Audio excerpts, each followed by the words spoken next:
एक बार की बात है, एक गांव में एक गरीब औरत रहती थी जिसका नाम आयशा था।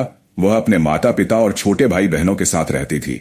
उसके पिता एक किसान थे, लेकिन खेत बहुत उपजाऊ नहीं था और वे अक्सर किसी तरह का गुजारा करते थे। आयशा एक बुद्धिमान और जिज्ञासु लड़की थी।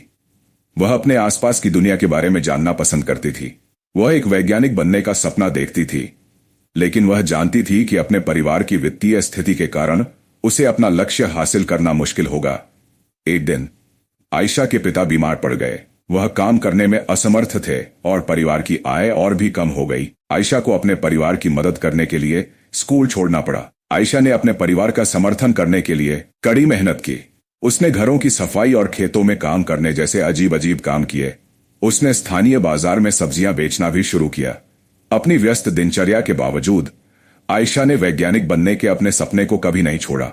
वह देर रात तक पढ़ाई करती थी और स्थानीय पुस्तकालय से किताबें उधार लेती थी। उसने घर पर भी अपने स्वयं के प्रयोग करना शुरू कर दिया।